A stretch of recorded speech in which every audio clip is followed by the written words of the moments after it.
E aí, pessoal, saudações aí a todos, os rapazes e as meninas aí da nossa querida e sempre crescente aí comunidade, em específico agora para o nosso público aqui do intelectualidade afro-brasileira. É a primeira vez que eu decido, que eu tomo a decisão, né, de começar a fazer alguma coisa mais videográfica, porque à medida que as coisas avançam, a gente precisa fazer manifestar cada vez de uma forma eficiente os nossos pensamentos em relação às nossas demandas da nossa comunidade. Eventualmente eu vou colocar alguma coisa aqui no grupo para a gente poder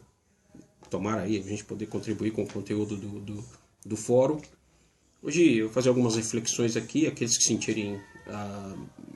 instados por favor, sintam-se à vontade para fazer os comentários devidos, necessários, para criticar, para somar, enfim,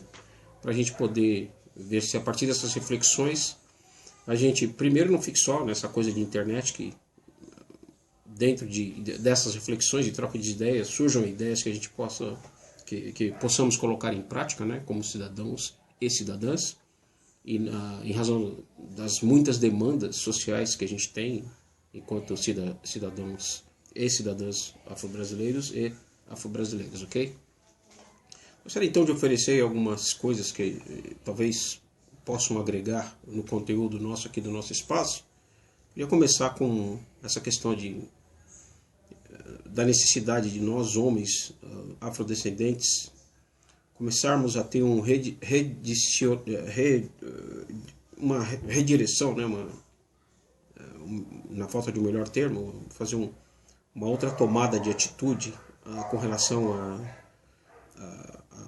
qual tipo de abordagem, qual tipo de tratamento, qual tipo de valorização que nós, homens negros, temos dado historicamente às mulheres negras do Brasil. Eu acho que qualquer estratégia nossa, enquanto comunidade, que não leve em consideração e não coloque em prática uma reavaliação do homem com relação à forma com que ele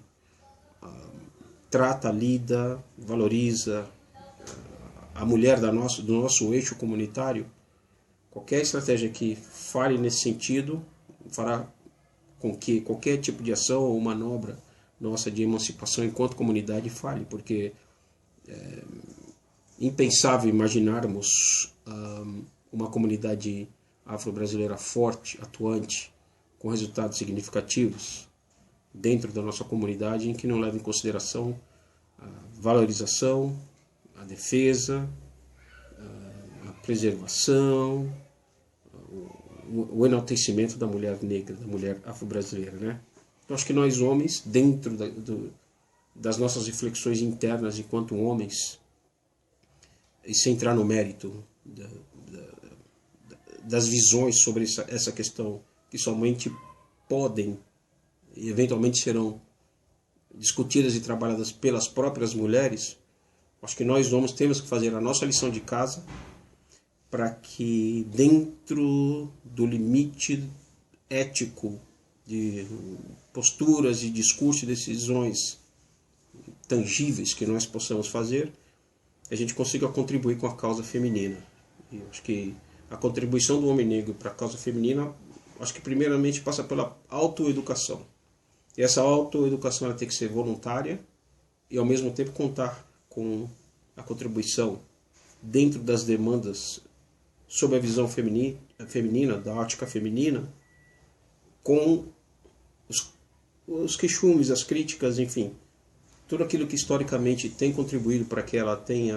as mulheres tenham qualquer tipo de visão crítica com relação a nós, venham e se incorporem na nossa reeducação, para que a partir daí, entendo eu, a gente consiga, homens e mulheres afro-brasileiros e afro-brasileiras, criar uma unidade mínima de pensamento que, inclusive, dê robustez à nossa estratégia enquanto comunidade dentro da sociedade brasileira, que conte com os homens e com as mulheres negras, entendidos, articulados, alinhados, em busca de uma comunidade forte e um objetivo comum para nós, né? Eu acho que a partir do momento que o homem negro consiga se alinhar, se conciliar se integrar às muitas demandas do universo feminino afro-brasileiro, a gente, a partir daí, eu acho que a gente pode trabalhar as outras questões, que são várias, né? Vamos ver se a gente consegue, pelo menos minimamente, trazer algumas aqui. Fica aí o pedido até para que as pessoas que se interessarem entrem no assunto, vamos debater, vamos articular, vamos trocar ideias para que a gente consiga mais para frente buscar soluções. O nosso foco aqui, a proposta desse vídeo, é buscarmos soluções e não apenas ficar no campo da retórica, ok? Eu acho que, vencida essa etapa de integração entre homens negros e mulheres negras, a gente pode passar para o resgate da nossa herança cultural, porque a gente não pode meramente, entendo eu, viver no século XXI e a gente buscar essa integração social, essa inserção social em todos os níveis, e simplesmente a gente esquecer a nossa herança cultural, o nosso legado histórico, porque senão seremos seres humanos integrados, mas talvez carentes de um autoconhecimento de si que nos torne cidadãos e cidadãs fortes, com autoestima em dia, e que possam contribuir como pessoas seguras de si, cientes da sua contribuição dentro de um cenário que seja calcado em cima da sua herança cultural. Ou seja, eu estou aqui, eu estou no alto cargo de uma grande empresa, ou sou dono de um grande empreendimento, mas eu sei de onde eu vim. Eu acho que isso é muito importante, ok? Questão da saúde da população afrodescendente, porque é até meio óbvio dizer isso, mas eu acho que é importante. Na medida que tenhamos políticas públicas que garantam a saúde da mulher afrodescendente, das crianças afrodescendentes, da terceira idade afrodescendente, que permitam uma comunidade sadia, uma comunidade que tenha oportunidade de lazer, que tenha oportunidade de entretenimento, e que a gente não viva simplesmente numa sociedade capitalista apenas para trabalhar e estudar. Não, que tenhamos acesso ao lazer, à cultura, à educação, ao desporto de uma forma sadia, merecida, enfim, que a gente tenha oportunidade. Porque, lamento dizer que para um jovem afrodescendente, por exemplo, é muito mais fácil ele ter acesso a uma arma, é muito mais fácil essa pessoa ter acesso a droga, muito mais fácil essa pessoa ter acesso ao crime do que efetivamente frequentar uma biblioteca, assistir uma peça de teatro, fazer algum tipo de intercâmbio cultural, e que isso, a médio e longo prazo, acaba impactando a sua inserção na sociedade. Uma, porque eleva o nível de mortalidade, né? É óbvio, os jornais e a mídia estão aí para comprovar isso. E outra, que isso não cria uma sustentabilidade comunitária, na medida que estamos inseridos em uma comunidade dentro de uma sociedade que está sempre no limiar do risco, sempre no limiar do crime, da morte, de baixos índices de IDH, e eu acho que nesses 300 e poucos anos de Brasil a gente já merece, com certeza, um padrão de vida bem melhor. Okay? Isso tudo evidentemente passa pela questão da necessidade, é uma tecla que eu insisto permanentemente, na questão do cultivo da autoestima. Eu acho que na medida que uma pessoa, notadamente nós afrodescendentes, trabalhamos, cultivamos, exercitamos o senso de autoestima todos os dias, isso acaba trazendo uma consolidação social da pessoa em relação a si, em relação à sua família, em relação ao seu bairro, em relação à sua vida em sociedade, no trabalho e na escola, enfim, que produz pessoas, cidadãos e cidadãs com o senso de si, consciente dos seus deveres e responsabilidade enquanto pagador de impostos e eleitor e eleitora. E eu acho que isso permeia, isso passa necessariamente pelo cultivo da autoestima, que é um sentimento que deve começar lá em casa, no núcleo familiar, e a partir dali expandir, que a pessoa consiga trabalhar e ter a noção da importância de trabalhar, de se trabalhar o seu amor próprio, o seu orgulho e a sua autoestima. Para aquelas pessoas que estão na faixa dos 30, 40, 50 anos, é importante que tenha, então, entendo eu, um modo de vida, uma abordagem de vida, uma visão de vida, uma visão de mundo, em que ao mesmo tempo ela seja um elo de confiança entre as crianças, né, as nossas gerações mais jovens, as crianças afrodescendentes,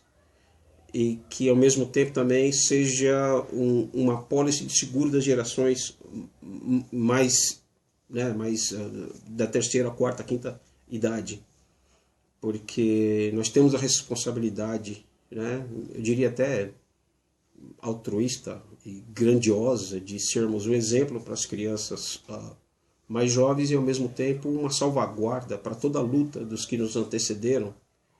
e que lutaram bastante para que a gente consiga um mínimo de cidadania hoje em dia, e que a gente faça uso da humildade e da consciência das nossas ainda grandiosas lutas que temos pela frente, para que a gente facilite minimamente para as crianças que estão nos olhando, estão prestando atenção no que fazemos ou não fazemos. Então, sermos um elo de confiança entre as crianças e os anciãos da comunidade é uma coisa interessante. Eu acho que para nós que estamos ali entre 30, 40 e 50 anos, a gente tem que ter essa consciência e chamar essa responsabilidade para cima da gente, para que a gente contribua da melhor maneira possível, contando evidentemente com todas as limitações de cidadãos e cidadãs brasileiras. Mas eu acho que é uma missão nobre, eu acho que esse tipo de consciência também pode, a médio e longo prazo, contribuir para a consolidação de uma comunidade negra forte, atuante, ativa, enfim, responsável e, sobretudo permanente, né? A questão da religiosidade, que é uma coisa muito comum, é um tema até um pouco espinhoso entre a nossa comunidade, mas eu acho que, em que pese o fato de termos vindo da África, eu acho que as pessoas têm que blindar a sua fé pessoal, né? A pessoa tem que preservar a sua fé e ao mesmo tempo respeitar a crença alheia, inclusive daqueles que não têm crença nenhuma. Eu acho que o fortalecimento da nossa comunidade dentro do cenário brasileiro vai passar e vai precisar contar com as pessoas que têm uma fé, que professam uma fé, que têm uma religiosidade bem desenvolvida, mas também aquelas pessoas que têm uma espiritualidade, que é uma coisa à parte da religião, de uma forma bem pessoal e independente, e também das pessoas que não professam fé nenhuma, que têm o pragmatismo como uma conduta pessoal, para que essas três características, esses três perfis, deixando as diferenças de lado e trabalhando em prol de uma visão mais ampla da nossa comunidade, pode criar aí uma química interessante que lá na frente, eu falo, olha, independente das nossas diferenças, nós conseguimos conduzir a nossa comunidade no nível de cidadania plena que satisfaz a todo mundo, né? Então, acho que é importante a gente manter essa questão do respeito à religiosidade sempre dia, e ao mesmo tempo cada um defende a sua doutrina, a sua fé, a sua crença, mas que eu acho que acho que a gente tem um objetivo maior, que é o bem da comunidade como um todo, né? E o bem da comunidade como um todo se sobrepõe nesse sentido a questões de preferências pessoais. Essa é a visão que eu gostaria de oferecer aqui para a nossa discussão.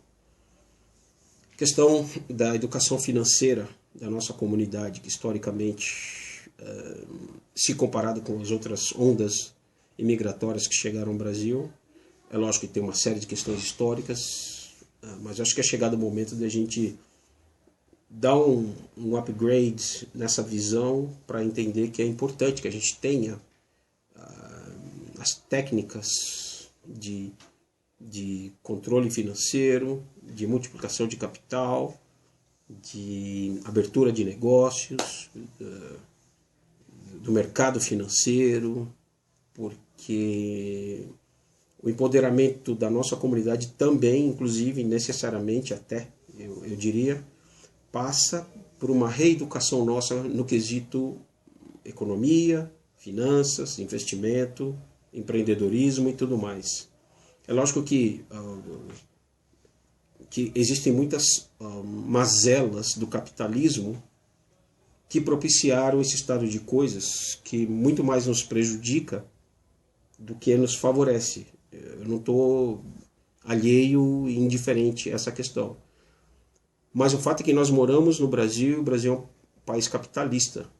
A menos que a gente mude o contrato social, ou a gente se adequa e usa todo esse ambiente a favor da nossa comunidade, ou a gente vai ter que pensar uma outra estratégia em se falando de emancipação de negros e negras no Brasil.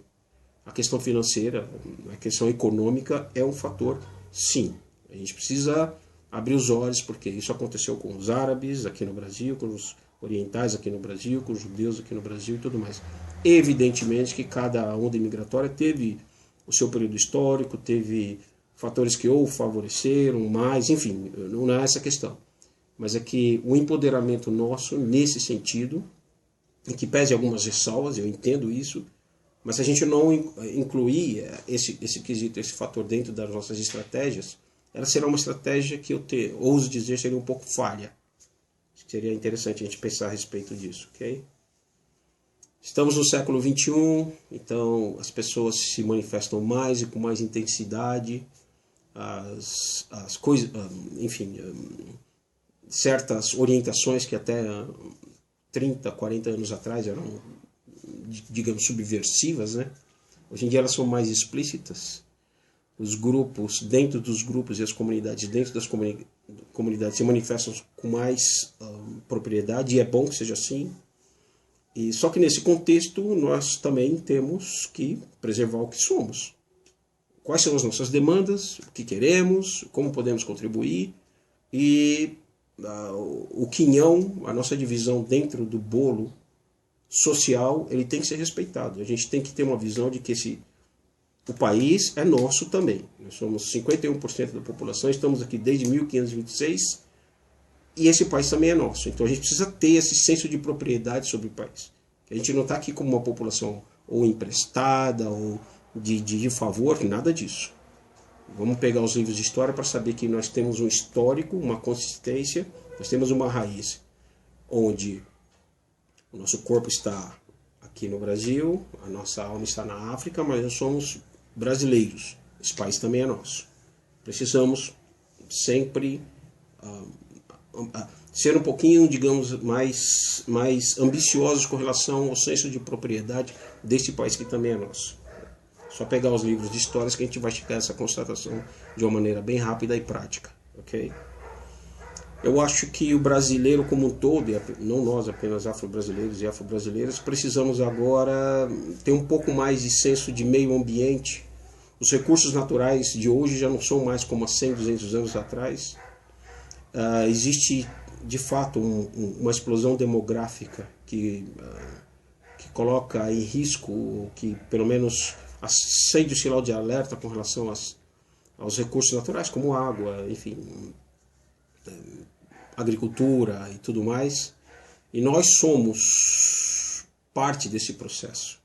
Então a gente também precisa, assim como a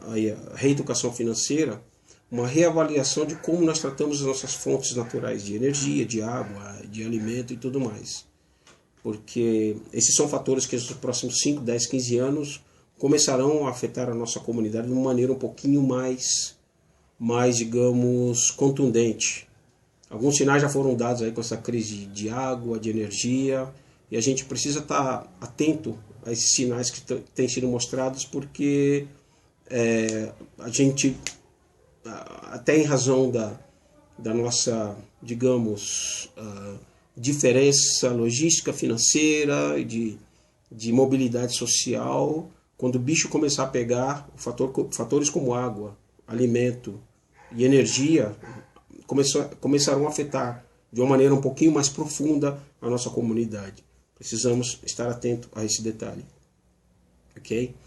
Eu acho que fundamentalmente, e não menos importante, é o estudo da África, porque o continente explica quem somos, de onde viemos, e é um pouco, digamos, melancólico que em meio à militância nossa aqui no país e tudo mais, a gente cria esse ambiente de demandas, de reivindicações, mas que efetivamente a gente não saiba, na nossa grande maioria, nada sobre o continente africano, que explica quem somos. Então, muita gente não consegue elencar o nome de 15 países da África, qual a diferença entre a população do norte, do sul, do leste e do oeste, e que se a gente não tiver bem consolidado esse conhecimento com relação ao continente africano, toda a luta que vem depois disso passa a ser um pouco inócua, porque a gente pode ser contestado, pode ser confrontado mais para frente sobre esse tipo de lado, de faceta da nossa existência no Brasil enquanto afrodescendentes, isso ser utilizado contra nós. Então, é importante que talvez, quanto mais a gente puder motivar e estimular as pessoas da nossa comunidade para ter um conhecimento um pouquinho mais amplo, mais profundo sobre história da África, sobre escravização de africanos, a grande travessia do oceano para cá, o estabelecimento dos negros, dos africanos e africanas e os seus descendentes no Brasil, vai produzir cidadãos e cidadãs mais conscientes de si e vai dar um fechamento final bem interessante em todos esses temas que eu falei anteriormente. Fica aqui a proposta, quem quiser contribuir com essas reflexões, e que a partir dessas reflexões a gente consiga também sair para a sociedade como um todo, munidos de conhecimento, de informação, de planejamento, de disciplina, para que a gente consiga, de uma vez por todas, se não mudar o Brasil, mas pelo menos deixar um Brasil mais justo, né, para as outras gerações de afrodescendentes que estão chegando por aí. Fica aqui o meu abraço e eventualmente a gente vai voltando aí para tentar contribuir com o conteúdo desse maravilhoso grupo Intelectualidade Afro-Brasileira. Um abraço a todos e todas e até a próxima. Tchau.